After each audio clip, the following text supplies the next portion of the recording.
Jesus be Jesus if he could squirt slime out of his ears. Extraterrestrials have captured the imagination. Think of C.S. Lewis, who wrote the Space Trilogy to explore the question of how Jesus might relate to aliens. Now, multiverse variants are having a moment from absolute Batman to zombie Deadpool. How different might the incarnation look on Earth inhabited by sapient ceropods or reigned over by robots? Or was Jesus singular, dying once for all the multiverse? Those are the questions we're taking up today. Hello, my name is Justin Coleman, and I'm going to be one of your hosts. I am joined together by the amazing Andy Walsh from Earth 1218. We're going to be your hosts today. Andy, what are you geeking out about lately? Well, we are recording this on Thursday the 19th, which means just a few hours ago, the trailer for the new Superman movie debuted. I don't Yes. know if you had a chance to take a look at it, but I was online right there at 9 o'clock when it premiered, and man, oh man, I will be in line July 11th. Uh, Take my money. Let's go.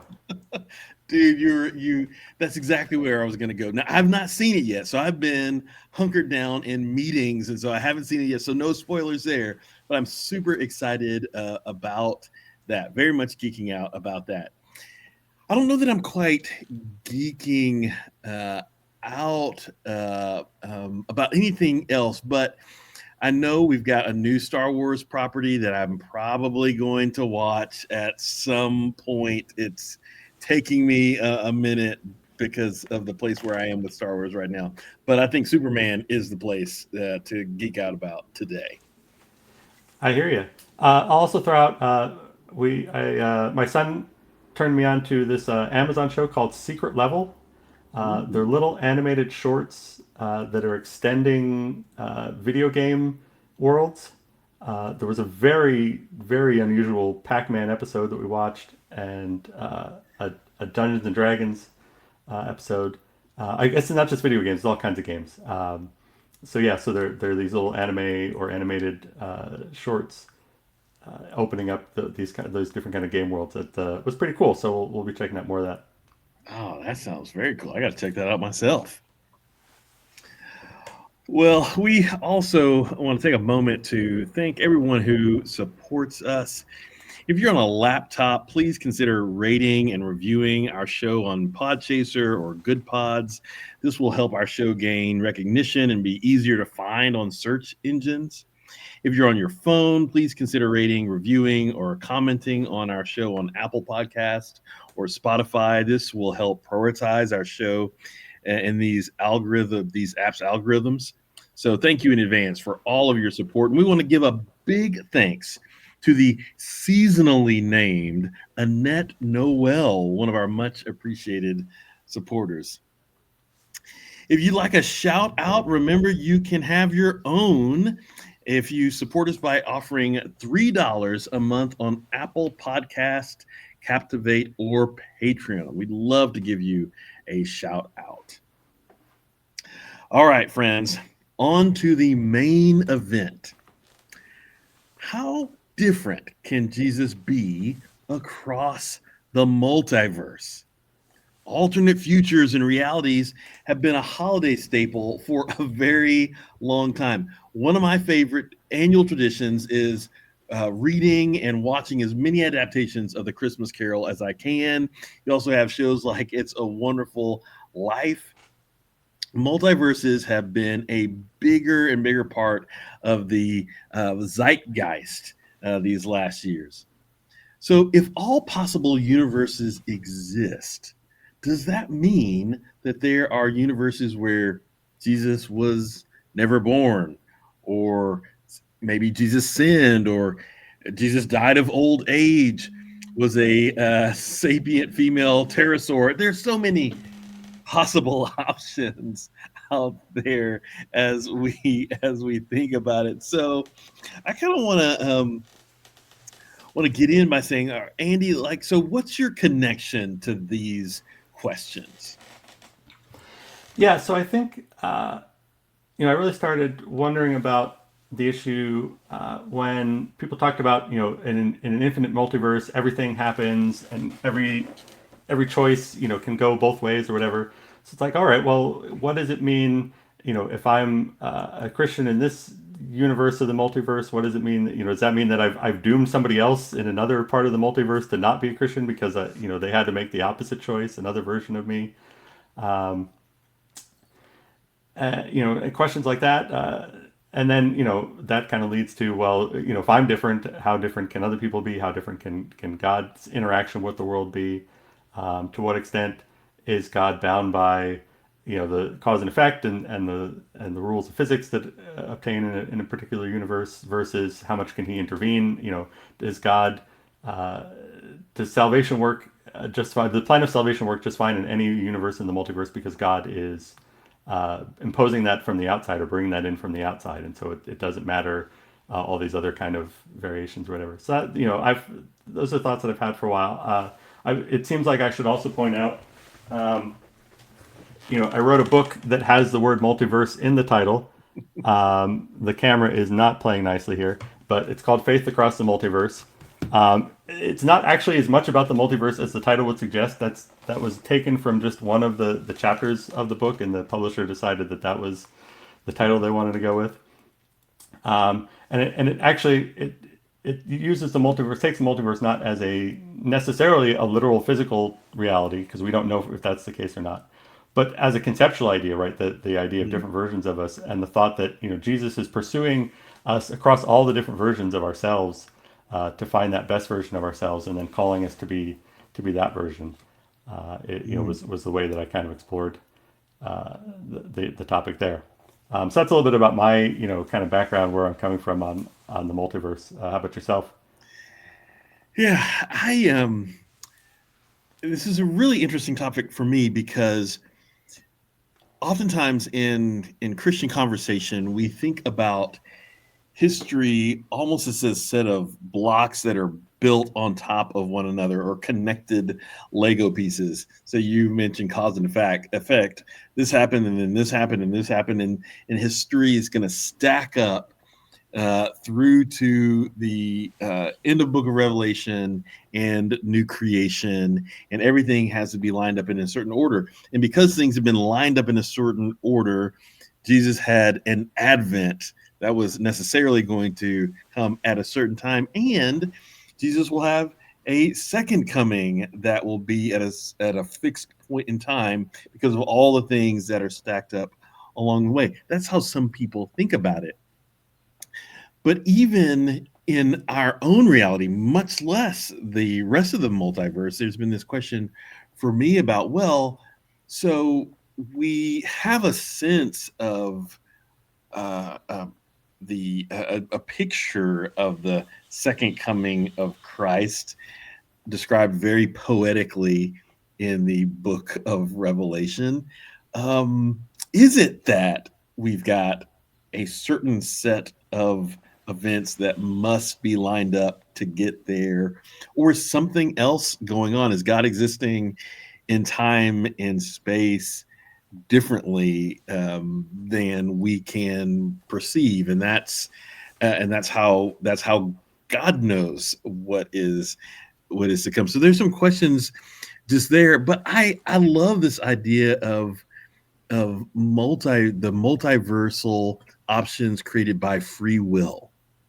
And if every moment of a decision for every person creates a number of different possibilities in the multiverse, I've just been interested in how free will could shift the history of the world, and if there are a set of building blocks that move from the creation to new creation, could those building blocks look different, and could God show up in different ways based on those different building blocks? So those questions have been to the back of my mind just because I enjoy this whole multiversal conversation. Yeah, and I think that what if question is so natural to humans, right? We even see it in the Bible, right? Before anybody that we know had a notion of a multiverse, right? You see in the book of Esther, right? The entertaining the idea of, well, what if Esther doesn't stand up? God will still find a way to save his people. Jesus, if these people don't praise me, or don't worship me in this way, or don't celebrate in this way, the rocks themselves will cry out, right? That there are multiple paths to get to the same outcome, and God can explore any and every of those paths as needed to accommodate free will. Is the impression one gets from those texts. Absolutely. Um, well, okay, so let's continue to dig in here a bit and let's talk about some of the scientific ideas about the multiverse. And Annie, I'm gonna lean heavily on you here because you've done a lot of this thinking. So we already have a sense that there are other regions of space beyond that we can see. There are questions about quantum theory and how that might affect worlds and realities, and inflationary theory and different laws of physics. Talk to me a little bit about how you understand those things as you've done a little bit of research and work in these areas. Sure. Yeah. So the most natural, or the most obvious kind of question, or approach to a multiverse, and some people might not even apply the word multiverse here, right? But we know that we live in a part of space time that Mhm. we can see out to many billions of light years away, because light has been traveling that long. The universe has existed post Big Bang that long, and that kind of creates a bound on but there was a moment of Big Bang, right? There's a backwards moment, and so light can only have been traveling for so long, and so that puts a limit on how far out into space we can see. Mhm. And that's usually referred to as the Hubble volume. So we are in the middle of the Hubble volume that's kind of defined by what we can see. And we have no particular reason to think that space just ends at that border, right? And in fact, because space is now expanding faster than the speed of light, there are things that used to be potentially within our Hubble volume that have passed outside of it, because the light from it can no longer get to us. So we have there's at least some border or some margin there where we know that there are things that exist that we cannot see anymore. And so, how far does that extend? It could extend infinitely. Or it could fold back on itself. We've looked for evidence of space-time being curved in such a way that it could curve back on itself. So far, our best measurements say that it's not, that it's pretty flat in all directions. And so, it could end somehow, right? There could be some kind of wall, some kind of something, but we don't really know what that looks like. We have no evidence of that, and so it's natural to just imagine that it goes on indefinitely. Um, but we also have this idea that comes from work that Stephen Hawking and Jacob Bekenstein did on black holes, that tells us that if you have a volume of space, the area of that volume is proportional to the amount of information that's needed to describe what's going on inside that volume, right? That there's not an infinite amount of information that you would need to describe what's going on, but some finite limit on the amount of information that you need. Which means that if you draw these different spheres around different regions of space, that finite number of bits, if you should repeat, right? If space goes on long enough, there should be another volume of space that has requires exactly the same bits in the same configuration to describe it. And so that's led some people to say, well, if you go far enough, and you can even put a number on it, and it's some absurd number of light years that we can't even fathom, much farther than we could actually see or travel. But if you go far enough, there should be another Hubble volume size space that's exactly like ours, because the bits that you need to describe it should repeat. Um, whether space actually works that way or not, we don't know, right? There could be other rules that are actually mean that most of the interesting stuff is happening here or not, but there's no reason to think that. And so that kind of says, well, there's potentially many copies of you and me having this exact same conversation way out there. But then the question is, how different could that be, right? We don't really know Hmm. what the different possibilities are. We can just kind of say how far you'd have to go before you get to another identical copy. So that's one version of multiverse thinking. Mm. That's Uh, it's just if I could just pause there, but yeah. it's cool to think about. So you think about, people talk about mirror universes, right? And that notion of being a set of mirrors, where we've all seen this before, right? Some even have been in mirror scenarios where you can see this, where you just seems like your image goes on infinitely, Mm-hmm. or seemingly infinitely, and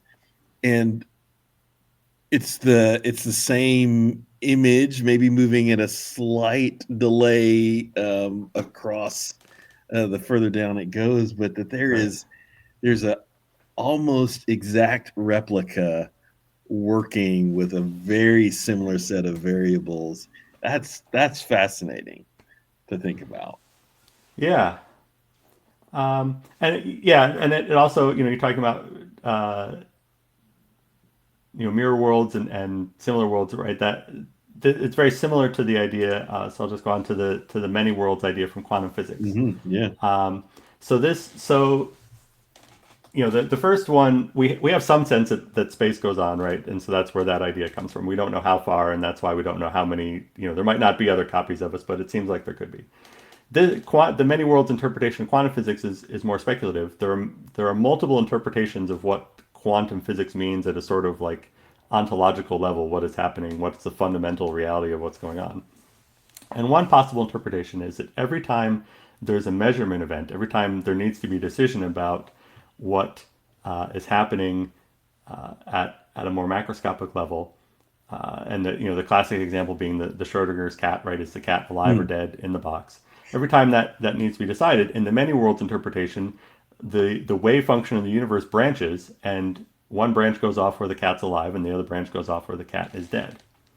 And so this is the model that really leads you to think about that every choice that's being made is creating branching timelines that all coexist in parallel. Now that there is a question of which kinds of choices are quantum, right? So our conscious decisions that represent our free will, they might have some correspondence to a quantum event going on in the neurons of our brain, or they might not, in which case they might not branch worlds in the same way, right? So there's some questions there as to what exactly are the decisions that are creating these branch points, and of course we don't know if this is actually the correct interpretation of quantum physics. But I think this is the version that people are thinking about most often when they're thinking about parallel worlds. Is this idea that every decision creates this kind of branching point where somebody one version of me goes off in one direction and the other version goes off in the other direction. And I think that also is what really raises the questions of the morality and theology and so forth of, well, at every point did Jesus have decisions? Are the branches of the universal wave function where Jesus made different decisions, or were different decisions that led up to Jesus, different events that led up to Jesus's arrival, mean that he looked different, or he wasn't born, right? I mean, or wasn't born in exactly the same way at the same time, right? And how much did God have to intervene to make things go a certain way, right? How much can God influence the branching of the wave function, right? I think these are all the questions. This is where a lot of those questions, I think, most naturally arise. Right. Yeah. So it's one thing to talk about the idea that there are these, mirrors that are almost exact mirrors across and just kind of repeating. But the idea of the many worlds, I mean, we do this kind of speculation all the time, not even thinking about uh, the this idea of the multiverse very much. But so it was. I was in a conversation just this week where someone was saying to me, as they were thinking about people who steal food from grocery stores. That was the ethical question that had come up, and this fellow who's never done any of that in his life said, if if it was the choice between watching my kids starve and doing just tucking a few things away in my pocket, he said, you know what, I would probably do that. And he said, look, I'm a Christian. I don't believe in stealing at all.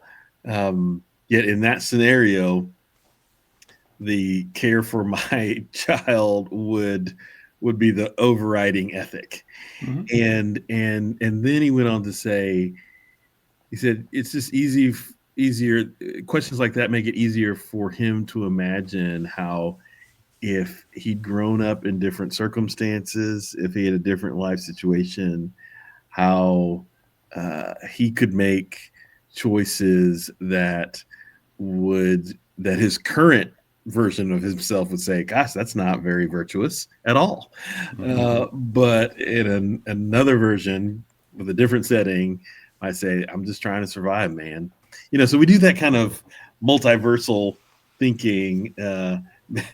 Entertaining this many worlds, even without doing so explicitly, as we think about those kinds of ethical situations. Yeah, exactly. Those kinds of what if questions, just come so easily, so readily. And I think that's one of our human superpowers, right? Is that ability to think about counterfactuals, and those sorts of things, because it allows us to imagine things that we can then bring into reality in a way that our dogs and cats and other animal friends don't necessarily seem to be able to quite think in that level of abstraction, or that level of Hmm. departure from the the sensorial world that we're inhabiting. Well, and so you think, as you talk about imagining, let's talk a little bit more about imagining. One of the ways that we create different universes to inhabit for periods of time is through fiction. It's one of the gifts of being able to read or to watch a show on TV or a movie, is to inhabit that space for a while and inhabit an alternate story, even an alternate universe. And there have been some really fun uh, fiction, even here recently, that kind of help us to do that. So we think about these singular points of divergence, like Fringe or Counterpart, or For All Mankind. For All Mankind has been one of my favorite shows uh, recently, because of this very concept. And for those who are not familiar with it, the premise is, what would have happened if the United States wasn't first to the moon? If what if then the USSR?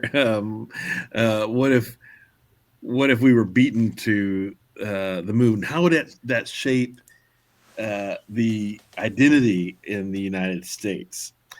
And so you get a show that, from a singular point of divergence from the history that we are aware of today, creates this really cool branch where sometimes you have things that seem to line up with history as we know it, but then there's a whole set of other parts of the story that diverge in interesting ways. Talk to me a little bit more about how you understand singular points of divergence.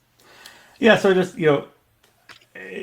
it's just as we were just kind of talking about the many worlds idea, right? I think it's natural. It's harder, I think, to comprehend like all the different ways that a world could be different. I think it's easier to start with, well, what's that one choice? What if that one choice had gone differently, right? And or one event, or maybe it's not a choice, but one event, right? So for all mankind, they trace it back to the death of a single person in the Soviet space program, and they posit that he doesn't die of whatever heart attack or whatever it was, I forget exactly, and so therefore the space program in the Soviet Union remains on track and competitive, and so they compete in the race to the moon, and it really unfurls from there. It gets quite divergent, but it kind of traces back to that one point.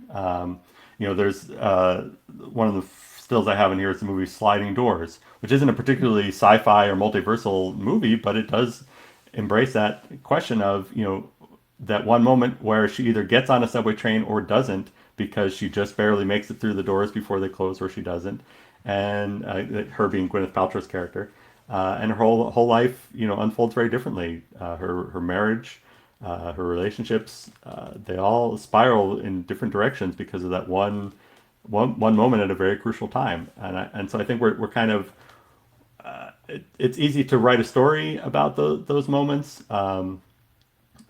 It's easy to, and I think we're just we are very fascinated by that idea that there are these crucial moments in our lives where everything hinges on it, and it can be both good and bad, right? It can be nice to think about, well, what how good did things turn out because I made the right choice, or it can be devastating to think about how bad have things gone because I made the wrong choice, and we'll never really know. And those counterfactuals can be both a blessing and a curse, or a real attention drain. But we can't seem to help ourselves. Well, no, we can't. And one of the fun I talked about mirrors a bit ago, but when we think about flipped worlds, one of the things, the shows that I love is Star Trek, and Star Trek does this flipped world thing all the time. It's part of the continuity to talk about the mirror universe, and how these realities sometimes connect. So so talk to me a little bit about how the flipped world framework or concept works. Yeah, I mean, it could diverge from a single point, right? Like the stories we're talking about, but oftentimes it's much more comprehensive than that, right? So Mhm. you have these morality alignment shifted worlds where all the good guys are bad guys and vice versa. Um, and the Star Trek Mirrorverse kind of gets into that, and that's where you get the evil twin has the goatee motif, right? But you also you have things like the DC universe. I think it's Earth 3. There's a Justice League that's called the Crime Syndicate, right? So it's all the characters from the Justice League, Superman and Wonder Woman, Batman, and so forth. But they're all evil, right? So that's probably not a single event. I don't know if I know the full history of how the Earth 3 came to be the way that it is. Um, but it doesn't feel like there's a single event that you can point back to. It's sort of like a whole orientation of that world is different. Or another popular way to flip things around is gender flipping, right? So we had, Mhm. for example, the Ghostbusters movie that came out about 8 years ago, where all the characters, all the main characters are similar in personality and play similar roles in the story, but their genders are flipped. And so again, that's not a single event. That's the birth of many different separate people that would have to go differently. Um, Right. and so it just kind of it's that easy compare and contrast kind of thing. What would we'll take one variable and change it as opposed to one event, right? One something about our alignment, and we think so naturally in these kind of binary axes, male, female, good, bad, so forth, and so it's a natural thing to just kind of flip them in general, flip the whole axis, and see how does how do things play out in that way. One of the one of the multiversal stories that all of my kids have been able to geek out about together is Spider-Man into the multiverse. We watched that movie, and both myself and my three sons were like, "This is one of the best things we have seen ever," and or at least in the recent years moving up to that movie. And so part of what's so fun is you get to see realities like cartoon. I mean, so it's a kind of cartoon within a cartoon, Mm-hmm. but where you think, wow, we've got like Spider Pig or Spider Ham or whatever he's called, and that's like it's a so it's not just this flipped world reality. It's like radically different. So talk to me a little bit about the radically different reality idea. Yeah, I mean, the first example that came to mind was one you just mentioned, the Spider Ham, right? Where you've got a whole universe populated by these anthropomorphic animals, and it's not just that rabbits or birds or whatever became sapient instead of apes, right? Because there's all different kinds of animals here, cats and dogs and alligators and pigs and ants and so forth. Like, every character is represented by an animal that either reflects something about their personality or just provides a good opportunity for a pun on their name or something like that. And so the logic is more about the jokes than the cause and effect. That how did this universe come to be this way? Isn't the right question to be asking. But it's more like, what would it be like in this very different world? And so it's asking, how would you function, or what would life be like in this very different setting? So you've also got worlds where dinosaurs became sapient instead of humans, or Flatland, which is not necessarily a multiverse story, but it's again one of these stories that's asking us to imagine a very different world where there's only two dimensions of space instead of three. And what is that like? And how do we understand how the rules work there? And then how does can we think about what that might imply for if there were actually more dimensions than the three that we experience, or things like the paint world that Doctor Strange crashes through in his Mm. multiverse of madness montage, right? There's no explanation. How does that world work? What does it even mean to be an organism in a world where everything's made of paint? Like, I don't know. It's just an interesting visual, right? And so sometimes we want to give free rein to our creativity and just try to think of something as different as possible from our own, either just to ask questions about what does that say about our own experience, or just to just for the fun of thinking about something so different. I just hope that someone from Marvel is watching this or listening to this, and that someone will give me like a full Avengers movie with um, the alligator Loki someplace in there. I mean, at least a full Thor storyline with alligator Loki in there. That's just it's got to be done. I want to see it. I'm going to show up for it. It's a fun visual. There are comics, so a movie can only be so far down the road.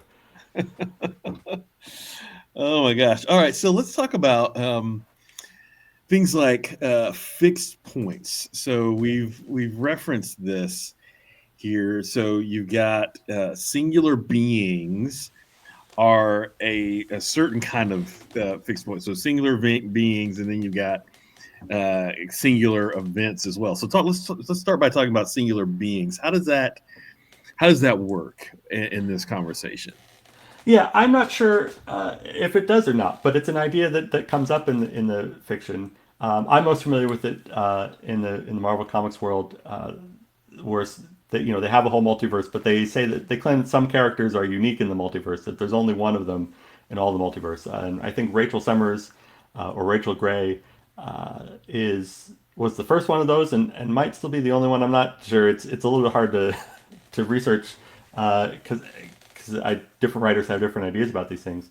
But it's definitely something I've encountered about her. Right, is that she might be unique across the multiverse. And while I've always struggled to think about how that works in that fictional setting. It did strike me as being relevant here. Thinking about the C.S. Lewis space trilogy and the sufficiency of Jesus' sacrificial death, right? And so the way that Lewis handles that is, well, it doesn't feel right for Jesus to have to go to different planets and die, once on each planet. It should be sufficient for the solar system, and so you get these stories about Mars and about Venus, where there's a very different relationship between God and Jesus and the inhabitants of those planets. As a result, they don't have the same kind of, incarnational story that we have on Earth, but they are impacted by that event. But that event, is they're impacted by the Earth event, not by one on their planet. And so that got me thinking, well, we might want to entertain that idea about Jesus as well in a multiverse context. Again, not sure how that works, but it seemed like a relevant thing to bring up. Well, I mean, boy, there's a lot of theology that can be talked about there. I mean, just the thought of high Christology means that Jesus could mean having a high Christology could mean that Jesus's uh, death is for the sin, the fallenness of everything, right? And you begin to wonder if C.S. Lewis and other thinkers who talk about this thing come a little close to the theologian Origen in his conversation about uh, the what's wrought from Christ's sacrifice, the death and resurrection, and so the theologian Origen moves us to the place of universal salvation. Because of that work, and so you think about that universal salvation moving across all the created reality. Is that a possibility? And remember, that was the going thinking for or predominant thinking for a few centuries of the church before we took a different theological turn. But we can come back to that. So you've got singular being that can whose presence can have ripple effects across all reality. And then you've got canon events. So Spider-Man's big on this whole canon event thing, right? Yeah, I mean, that as a term, I think that was only just first introduced last year in the Across the Spider Verse Mhm. movie. But obviously, as a concept, I mean, it goes back, like I said, to the Bible and probably other, ancient thinking as well. That there are certain events that are just going to happen, even if they take different paths to get there, right? So in Spider-Man, the examples are things like, the Peter Parker or somebody's going to get bit by that radioactive spider and get spider powers in every universe, Right. and whoever that happens to is going to experience some kind of traumatic death of a close loved one that will spur them towards heroism, and so forth. And so, and there, people have different ways of explaining that, right? That just time or the universe wants these things to happen. We could say that God wants these things to happen or is causing these things to happen. We can just say that, this space of possibilities, branches in certain ways and comes back together in certain ways, and that just there aren't, you can't imagine, because of the constraints of cause and effect, not everything can happen independent of everything else.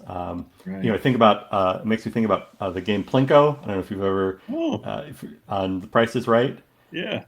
right? So, the if you drop from a single point, if you always drop from a single point and drop a bunch of little things, more of them will wind up in the middle than on the edges. They'll actually form, they'll form visibly the normal distribution, right? If you do a whole bunch of these. And so that's because there are more paths that lead to those middle spots than there are paths that lead to the outer edges. Hmm. Now, obviously, in Plinko, you can start at any point, and so that changes the thing. But if you're always starting from the same place, there are more paths that lead to the center spots at the bottom than on the edges. And so, yeah, time and the possibilities of reality might have similar constraints, right? That there are some events that there are just more paths that wind up there or that go through there than there are others. Hmm. Yeah. Well, and Doctor Who has this concept of fixed. I think it's called fixed moments in time. So there are Right. certain things that just cannot be messed with, or it unravels everything else. And so, whereas the Time Lord or the Time Lords might have some discretion to tinker with certain amount of variables, you can't affect a fixed moment in time. Like the pillars of reality Hmm. in that universe. Well, let's talk for theology, and I'm going to try to self govern myself here because I could just go on for a bit here. But let's start with Jesus and what are Jesus's essential attributes as we think about Jesus's personhood. Is maleness essential? Is Jewishness essential? Is him being a member of a sapient species essential? What's essential in Jesus's personhood? What do you think? Yeah. It what really started kind of tickling out my brain thinking about this question was, what about a world where there's more than one sort of sapient species, right? So, Hmm. it wasn't that long ago that we had Neanderthals and Denisovans as well as Homo sapiens. And, they, if we encountered those people, we might not, based on their behavior and interacting with and so forth. Obviously, we wouldn't have the language communication and so forth. But if we could observe them, and if we might not recognize that they were, separate groups, right? We might think of them all as humans. And so what if they persisted, right? What does it mean that Jesus was a Homo sapiens and not a Neanderthal? If we still had, Neanderthals that we lived with and maybe worked alongside, traded with, they also had our language and so forth. Or you've got these stories where it's gorillas or orangutans or something like that gives rise to a sapient species that can talk and think abstractly in the way that we do. Well, what if that happened multiple times, right? What if there were descendants of chimps or a chimp-like animal like us, and descendants of gorillas or orangutans that were also had those human qualities of understanding. And so, what would it mean for Jesus to be incarnated as one of those and not the other? That was kind of a struggle for me to think about, because I can imagine a wide latitude of, well, in a world where the dinosaurs became sapient, Jesus would become incarnated as a dinosaur, right? That I can kind of appreciate that. Hmm. Or in a world where the God's chosen people, right? Does there need to be a group of chosen people like the Israelites, and does Jesus need to be one of those, right? Are those kind of fixed notions?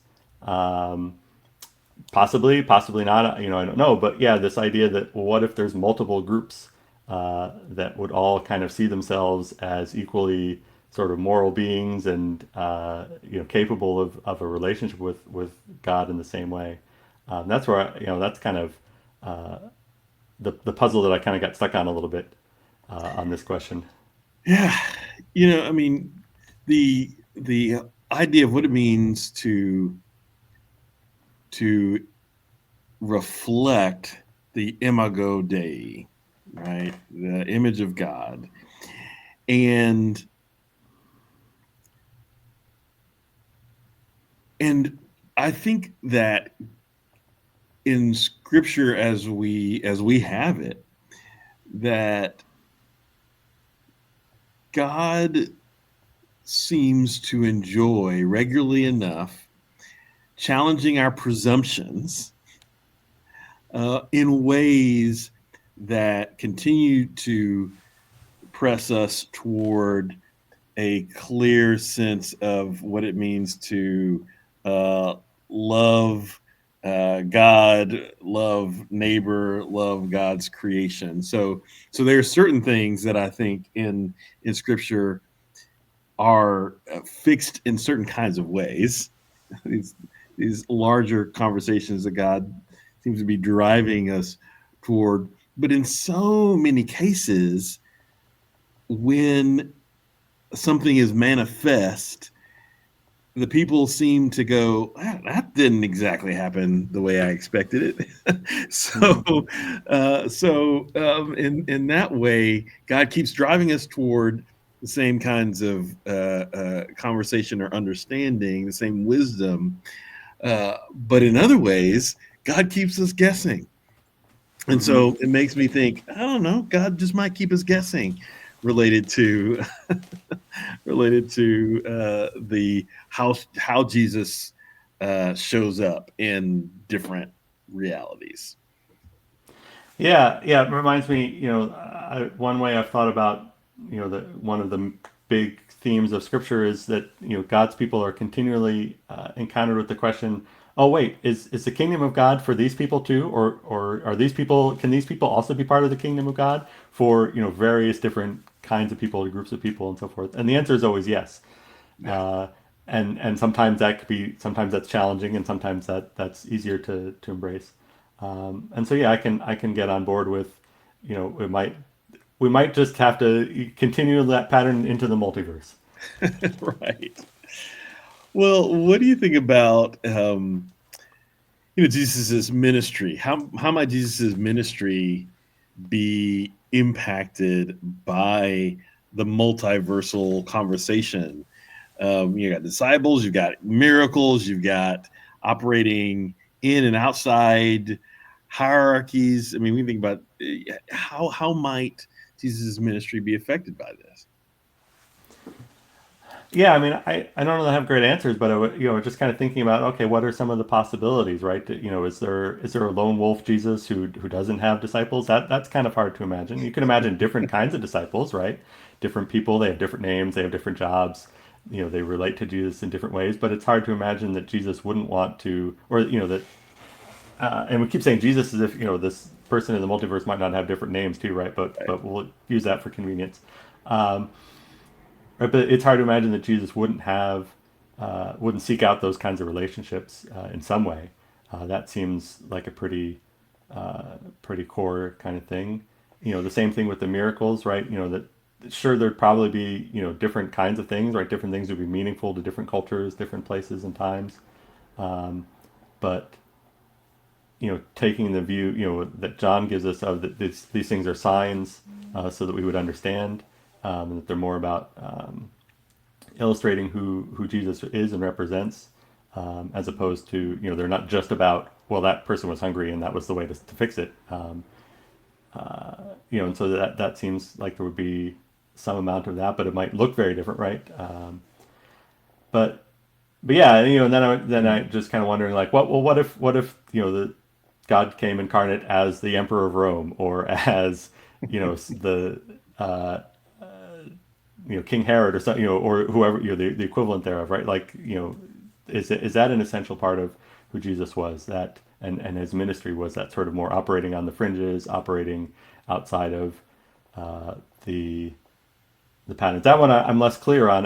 Maybe it Hmm. could work, maybe it couldn't. I don't know. I wouldn't want to say that God couldn't work in a certain way.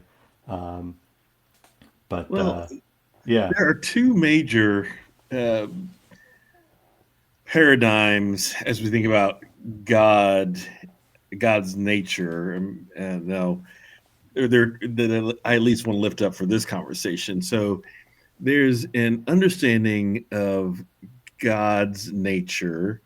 So we think about God as Trinity and unity here. And so if God is the same yesterday, today, and forever, so there's something that is fixed about God's nature, then how God shows up and manifests God's character in connection with God's creation. There are consistent themes there.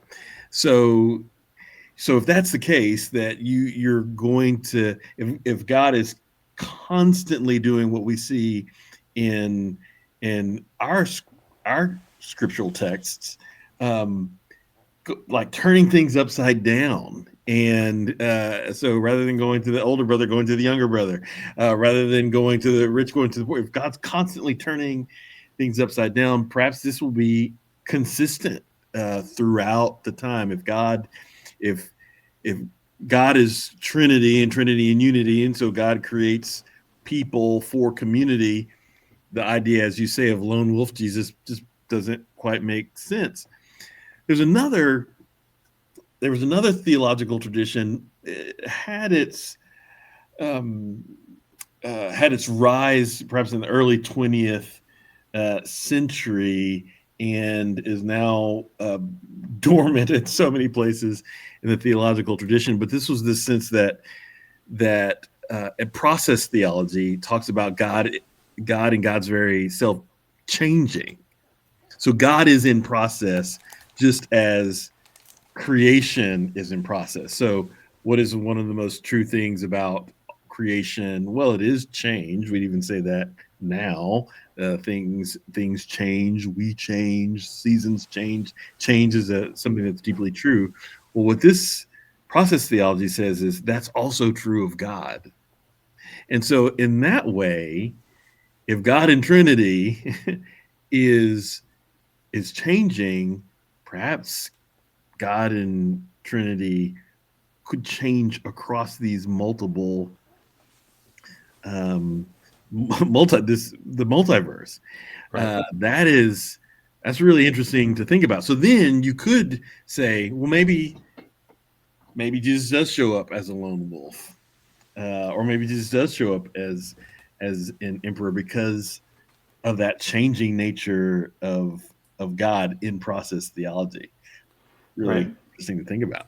Yeah, that is an interesting idea. It also makes me kind of think about, you know, if God is sort of the supreme being worthy of worship, praise, so forth, right? Does that require that God manifest in all the possible ways that God could be to maximize the ways in which he can be glorified, right? And so that you'd have to have all these different, in fact, that I could see that, I think Christians are sometimes wary of the multiverse for a variety of reasons, but that could be, a theological point in favor of the multiverse, right? That it maximizes the opportunities for God to be glorified, both in the numbers and kinds of beings that are glorifying God, and the number and kinds of things that God is doing that can be glorified. Right, boy, the heavenly host, the host of folks who are praising God really does take so many more possible inflections, related to that. So then, I mean, we kind of touch on this. How does this affect Jesus's mission in the world? So how does this affect Jesus' identity and character and ministry? So, well, and how does that then have implications for Jesus's mission in the world? Does it require sacrifice? Would the cross be necessary in all of these realities? Would the resurrection be necessary in all of these realities? We're going to get into the little messy edges of Jesus Christ Superstar. Would Jesus need to be single in all of these Mm. iterations? What do you think? How would this affect Jesus's mission?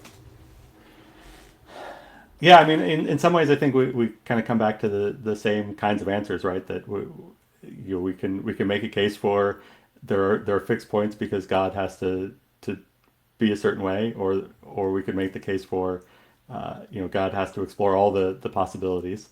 Um, I can it's easier for me. I can imagine again, kind of that the what are the variations? I can imagine various different kinds. There might be a world in which the Romans don't invent crucifixion, or whoever it is, right, doesn't invent crucifixion, and so there isn't a cross, but there's some other kind of public form of execution. But that seems more consistent than the idea of, well, what a Jesus who dies peacefully in his sleep at the age of 95 or something like that, right? Does that death accomplish the same kind of sacrifice in the same way? And I suppose that touches on what is one's atonement theory, and what are the different ideas of what actually was going on the cross. What does atonement mean and represent? Is it a culturally specific thing about the blood sacrifice that was instituted for the Israelites that might look very very different in it for a different kind of chosen people in a different universe, or is that all essential to God's character and nature?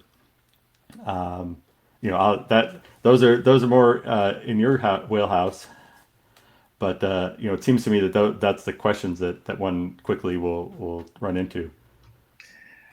Yeah, I mean this idea of Jesus uh, redeeming sin. How does this need to be done? Like you say, is it a culturally specific kind of blood sacrifice?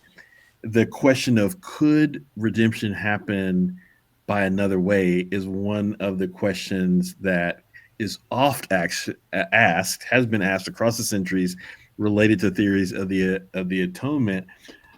But I think you could even go a bit further here, and I know we've not talked about this yet, but if we're looking at the multiverse of possibilities, we've got to ask, well, we're sitting in the Garden of Eden, and God says, "Hey, look, the tree, don't mess with that one." And Adam and Eve say, "Okay."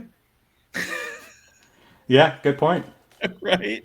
And so at that point, how might this affect things? Now, this doesn't mean that there isn't a second person of the Trinity. Hmm. Um, and that this second person of the Trinity may not walk in the garden, if you will, with humanity in various ways. But that could be a very different story. In fact, it's a story that we anticipate will be the case in new creation. So, Hmm. in some ways, it's good for us to imagine that story Hmm. because that's the story that we feel that we're moving to in new creation. But if in without the need for new Genesis, if in the the first Genesis there was it worked differently, yeah, the mission of Jesus could be quite different. Yeah. Um, Now we're back to Lewis, right? I mean, that's a big part of the space trilogy is exactly those kinds of questions going all the way back to that point. Yeah. um, so let's we must press on to a close. This is really so exciting. All this conversation. Um, the question of whether the incarnation is a singular event, once and for all for all things, all creation. I mean, does the incarnation, and we're around the time of Christmas, and so the incarnation is at the top of our minds here, our social consciousness as Christians, hopefully.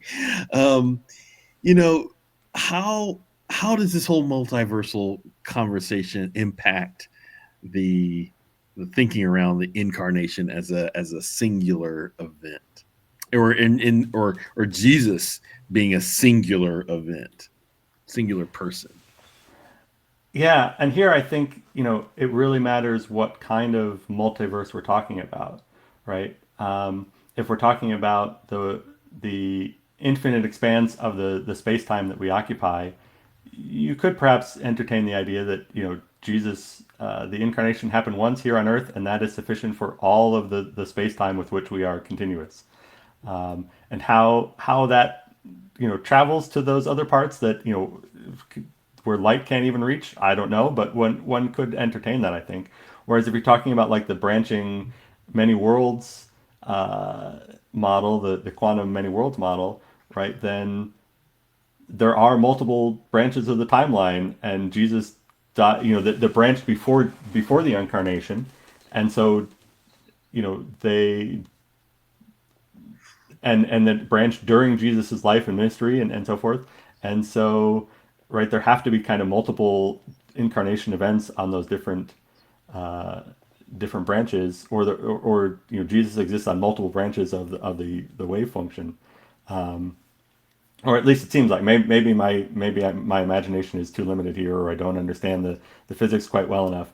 But it feels like it's a little bit more like it's hard to avoid that that Jesus is impacting multiple, is existing on multiple branches of that wave function in that way. Yeah. Um, Yeah, I tend to, as far as my imagination can go, and I think part of this is part of the conversation is um, how far can we imagine here with the with the beautiful reality and notion that God's imagination is so much more vast than us. So if we are talking about a multiverse, oh how splendid and oh how expansive this multiverse must be because God's imagination is not so limited as ours. Um, but I think this idea of the incarnation happening in every universe is a strong possibility, um, and with the idea that free will that not only we experience but is experienced across the multiverse. Unless you have portions of the multiverse where free will is stripped away, that doesn't seem very consistent with the character of the God that we have. Then at some place there's going to need to be a mitigation of the challenges that arise from free will, mhm. um, and that people don't always people or whatever creatures, whatever entities, don't always get it right. And so the necessity of this singularity of Jesus seems to be to help take what is become so misaligned through the poor exercise of that free will and help to align it again. And so it just makes sense to me that there would be some kind of incarnation across these multiverses. Yeah, and maybe that's part of the emptying of God, the emptying of Mm. Himself that happens as a part of the incarnation is choosing or allowing God's self to be limited by the speed of light, for example, right? And so we can't communicate with the other Hubble volumes in our space time, and so there needs to be another incarnation in that Hubble volume so that those people can know too. Ooh, yes, dude, I like that. Man, there's so many things that we could continue to talk about related to this, but it is time to begin to wrap it up.